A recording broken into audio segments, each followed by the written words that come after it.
Kumusta everyone? So ngayon, paggagawa tayo ng homemade pizza, except the dough of course. Gagawa tayo ng pizza ngayon mga kabayan. Akay kayo ready na ba? Ako ready na!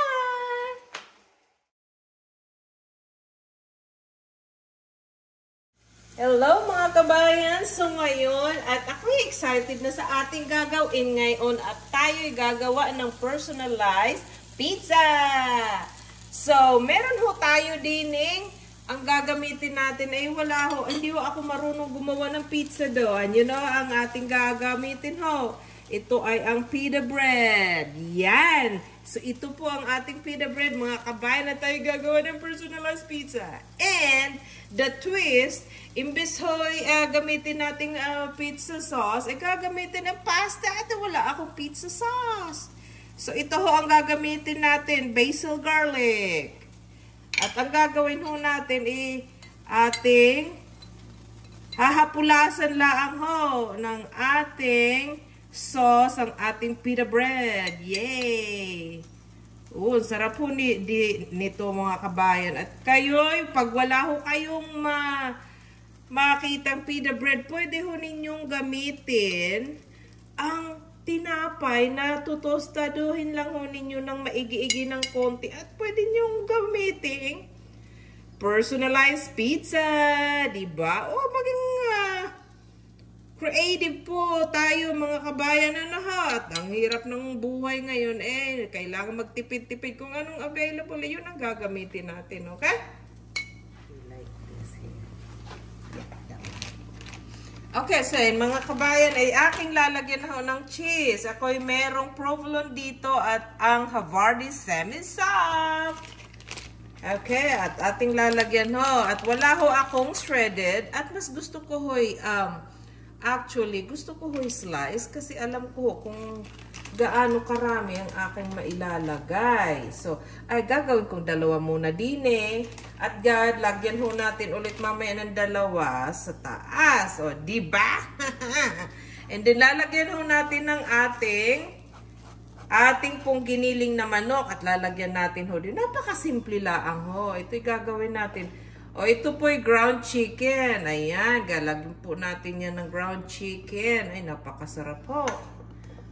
O, kayo ba excited na? Ito mga kabayan, kayo huy, pwede ho kayo gumawa ng kahit anong meat na available po sa inyong refrigerator. So, ito ho ay ang aking ground chicken po ang lagi ko hong ginagamit. Ay, kailangan kabayan, ang susunod ho nating ilalagay ang ating Angus Franks. Okay? So, atin lahong i-arrange ng gayon. O, di ba? Ay, napaka-cute naman ganun lang ho. At ito'y ibibake ho natin ng 400 degrees for about 10 at 5 minuto lang ho. Hindi po natin pakatagalan. Iba, susunog ho yan. O, di ba? Napakaganda. Naman, pag kayo nga naman hindi kumain nito, ewan ko na lang. Lagyan natin ng dalawa pa, guys. Napakatipid mo ka naman ni Ana. O, dalawa pa ho. Ayan. O, diba? Diba, mga kabayan? Pero ho, mga kabayan, ay napakasimple ho nito at I'm pretty sure po ay kayo'y matutuwa sa lasa dito. O, and then lalagyan ho natin siya ng cheese gayon. Ay, naku, napakasarap diba? Gayon lang. At lalagyan ho natin ng parsley. At ibibake ho natin ito ng 5 hanggang 10. Depende ho sa inyong oven. Okay? Okay, ibibake ho natin at magbabalik po tayo. Alright, mga kabayan, ito na ang ating finished product ho ng ating personalized pizza. At kayo ho'y excited. If kayo excited, excited ho tayo. Especially ang aking my love. Are you excited, my love?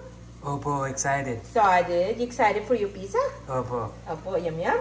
Yum yum. Yum yum. Of course, ang aking asawa ho'y excited na ho diyan. At ay, paborito ho niya ito. Di ba'y napakasarap? Ay sana ho, kung magustuhan po ninyo ang aking recipe ngayon. para sa aming lunch. Salamat mga kabayan!